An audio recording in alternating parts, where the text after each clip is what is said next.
বিষ্ণু লক্ষ্মণ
তথ্য করেও বুঝে বলায় দুর্ভিক্ষ কাল চক্রের আবর্তনেরও বিবর্তনের ফল এই বিশ্ব ব্রহ্মাণ্ড উঠিছে আৰু নামিছে কালো নারী ক্রমে কতবার লৌকিক জনম এই ধরনের ভিন্ন ভিন্ন রূপতামে ভক্তগণকে করিল উদ্ধার দুষ্টকে দম আর সাধু সন্ত সকলকে বাংলার ভাই যুগে যুগে আমি ধর্ম অবতার যুগে যুগে আমি ধর্ম অবতার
সৰস্বতী জ্যেষ্ঠ ভাতৃ পুত্ৰ বিদ্যাতা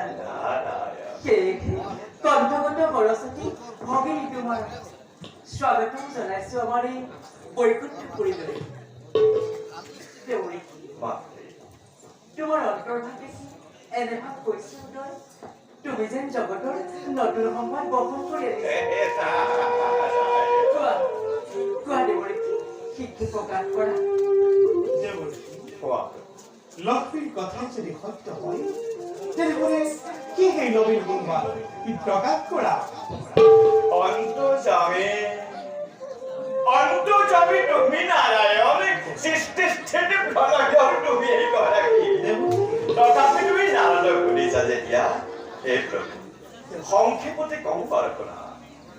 প্ৰভু প্ৰজাপতি দক্ষ মহাৰাজে তেওঁৰে কন্যা সতী সুন্দৰীৰ স্বয়ম্বৰ কৰি আয়োজন যক্ষ ৰক্ষ গন্ধৰ্ব কিন্নৰ সকলোকে কৰিছে নিমন্ত্ৰণ। কিন্তু বাকীগত ভোটটা সেই বৃক্ষ তাৰ বাবে তুমি নকৰিবা সৰ্বতে নিজে মহাদেৱ স্বয়ম্বৰ স্থলিত হব উপস্থিত। আমন্ত্ৰণ নিমন্ত্ৰণ নালাগে কেৱল। আৰু দক্ষৰে দুহিতা সতীয়ে কাৰা মনৰ বাক্যে কৰি আছে শিৱকে আৰাধনা।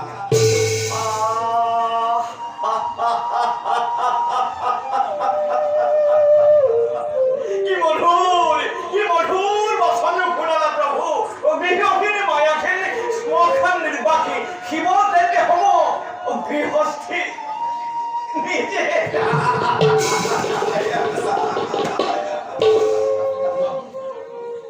নহয় দেৱৰী, মায়াতে বিভোৰ হৈ নাথাকে সংসাৰ।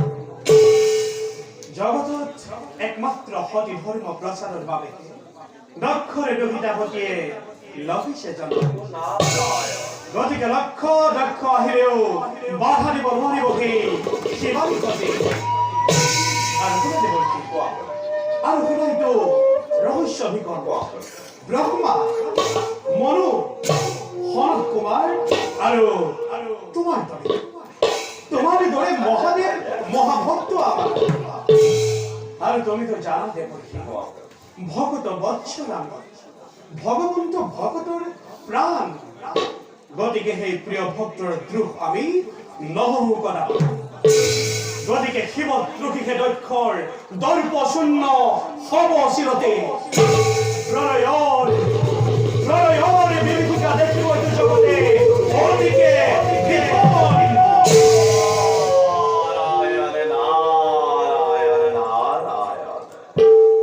বুজিলে প্ৰভু, নাৰীৰ মনত অলপ সংশয়। ইচ্ছাময় তুমি ভগৱান, ইচ্ছা পূৰ্ণ হবই নোৱাৰে। পুনশ্চবাৰ তব চৰণৰ সেৱা জনাই এবে আমি মাগিছো বিদায়। ঈশ্বৰ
পাতনি মেলিছে যেতিয়া আমাৰ ইচ্ছা পূৰ্ণ হ'বলৈ বেছি পৰ নাই ব'লক প্ৰভু খন্তেক বিশ্ৰাম কৰোঁগৈ ব'লা প্ৰেম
রূপে অতুলনীয় হয়েও দিনে নিশাই পূজা করে মোক অতিরূপে লভিবৰ হেতু অন্য হাতে দক্ষ প্রজাপতিয়ে আরম্ভ করেছে ভয়ঙ্কর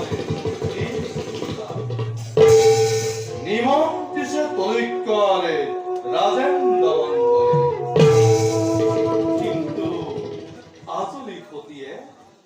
দিনে নিশাই একান্ত মনে মোকেই প্রতিরূপে পাবৰ বাবে কৰে সেই হেতু সতীৰ পূজাৰ গৰাকী হৈ যথা সময়ত উপস্থিত সময় দক্ষ কৰি নাহু মানে উলটি শুনাই কৈলাশৰ ভাৰ দিলো দুইৰে হাতত যাওক প্ৰভু প্ৰাণত প্ৰণাই ৰক্ষা কৰিম আমি নিজৰ কৈলাশ নকৰিব চিন্তা কাৰণ থাকোঁতে জীয়াই চিৰ অনুভৱ আনন্দ মনেৰে অপেক্ষা কৰিম আমি মাতৃৰ কাৰণে যাওক যাওক প্ৰভু আপনার আজ্ঞা আমি নবধীরে করিম পালন। তেন্তে নন্দী আৰু ডিঙ্গি প্রভু এমাই যাত্ৰা কৰো দক্ষ পৰিলক্ষিত যাও।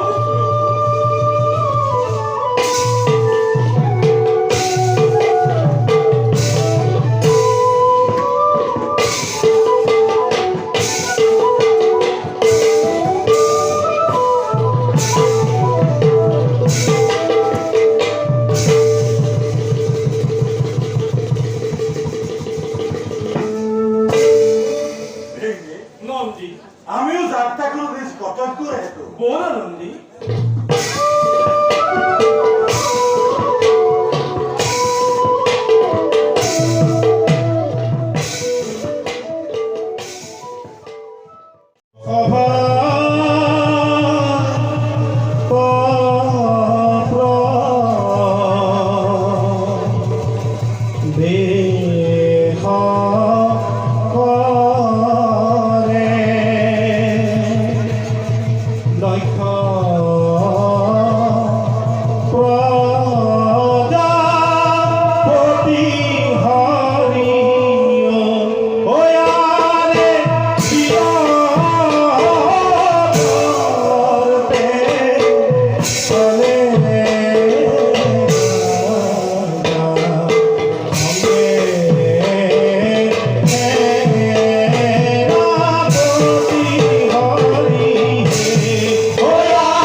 সৃষ্টির অধিপতি পরম তেজস্বী ব্রহ্মদেবর সন্তান হয় দক্ষ প্রজাপতি তর্কর যক্ষ রক্ষ নাক নরক গন্ধর্ব কীর্তন সকলোৱে মান্য কৰে মোক পৰম সত্যবান বুলি কিন্তু জটাধাৰী সেই ভগুৱা শংকৰে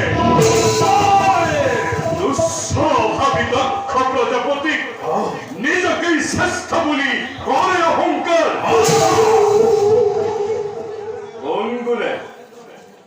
কোন গুণে শ্ৰেষ্ঠ হ'ব পাৰে সি দক্ষৰ পাশত?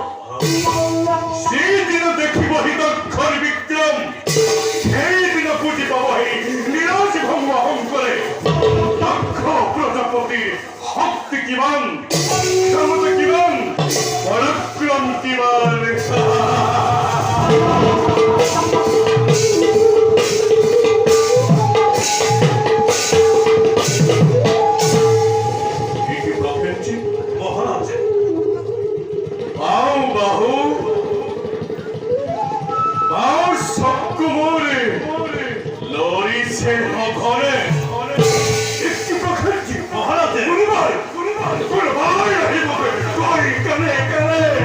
সাবধান দক্ষ, মৃত্যু